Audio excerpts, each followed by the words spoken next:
Hello, my name is Matthew, and I was told at work the other day that National Book Day is coming up, and I'm part of the party planning committee, and I was asked to come up with something for National Book Day. And I found a little shelf in a back office somewhere, and I asked my boss if I could set up a little free library in the break room. And I was told that's a very nice idea. And so tomorrow I'm going to bring in a handful of books to get the ball rolling. And so I had a couple considerations that I needed to take into account. The audience, so just the general group of people that I work with. Um, so I don't want to load up a little free library with Marcel Proust and George Eliot and Homer and things like that. It's not my favorite books, and certainly not a collection of books to impress anybody. Also, I had to think about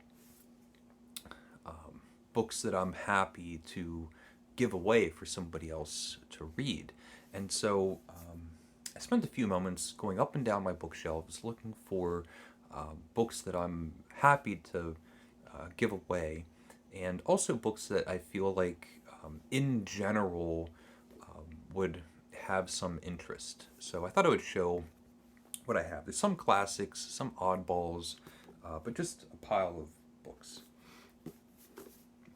To Kill a Mockingbird by Harper Lee. Very nice, clean edition. And I really enjoy this book. I mean, it's been a very long time since I've read it.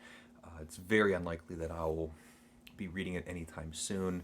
And it's so widely available, I'm not worried about not finding a copy. And if I do read it again, it most likely would be an e-copy. This is something that I read maybe 2 years ago. It's A Horse Walks Into a Bar by David Grossman. I think that I made a video talking about this.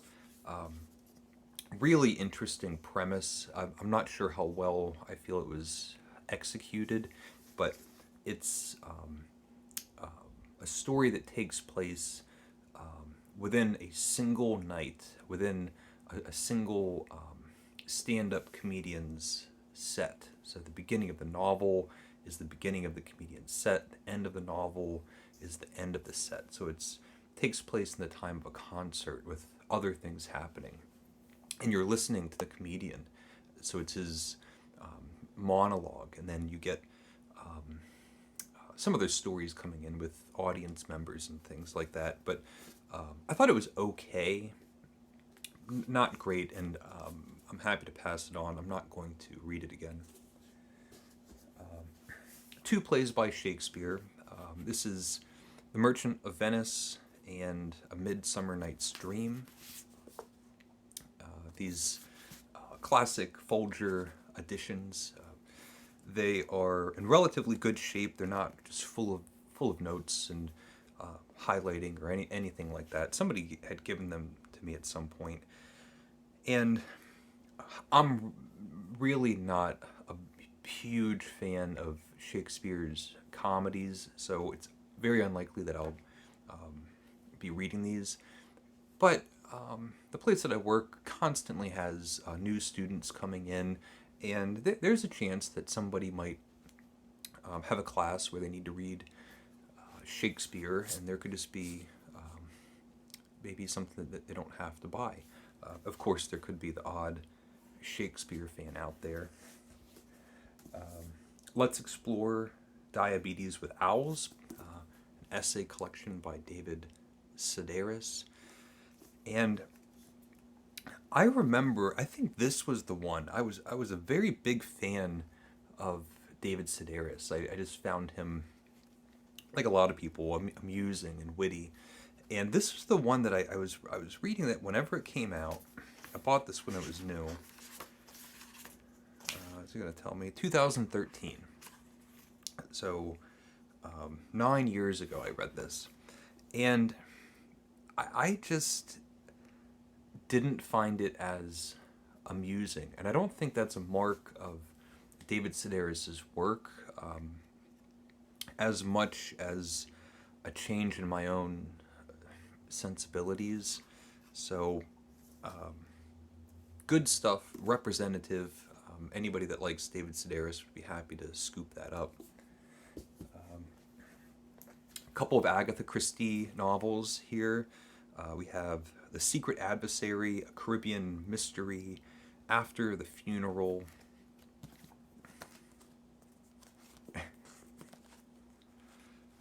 I haven't read any of these. I got them at the Goodwill maybe earlier this year or something, and they were so cheap. They're each 99 cents, and there's a good handful of Agatha Christie novels that I've read and really enjoy. I just don't see myself getting to these, and there's a very good likelihood that someone could see a set of Agatha Christie novels at work and be a whole lot more excited than me. So, The Great Gatsby by Fitzgerald, The Great American Novel, and I just actually recently reread this. I love it. I love Fitzgerald, but it's a classic. It's easy to read. It's recognizable, and I'd be very happy if somebody decided to read Fitzgerald for the first time. Maybe they've seen the movie, or heard all about it, and there could be an impulse to pick it up. 1984 by George Orwell, another 20th century classic. And this is a duplicate. I think I have 2 or 3 copies of 1984. And although I think that this is, like, in my mind, the classic cover, I love, normally I would say that I love the format, but I recently got a copy that I think I like a little bit better. The Man Who Was Thursday by G.K. Chesterton. Great little book. But I'm just not going to read it again. So I don't need to just hang on to it because I like the book, but I also just like the packaging. And this is so good. It's a strange detective story. 7 Days in May by Fletcher Nebel and Charles W. Bailey II. I just read this with Steve Donahue 2-3 months ago, something like that. We read it in May, that's right. And I liked it. I'm never going to read it again. In an odd way, it was a bit of a collector's item. I spent more than you would think on eBay to get this thing, but whatever. The War of the Worlds by H.G. Wells. I think this was another Goodwill purchase, and it's really cool. War of the Worlds is okay.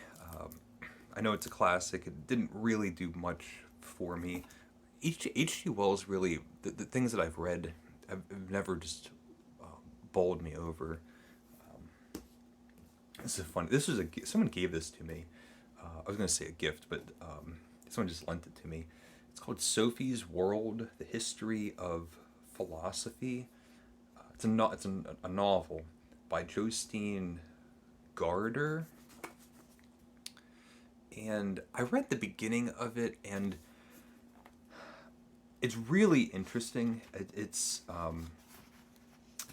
kind of in a very gentle way taking you through philosophy from Plato and Socrates to some of the morality and the Bible and Stoicism and on and on and on to the Germans. And I read a little bit of it. I read the beginning of it, and I just felt like it was light. Just inconsequential. I like reading Plato. I like reading the Bible. I like reading Seneca or Epictetus. And as I was reading this, I thought, if I'm in the mood to read this, I would more,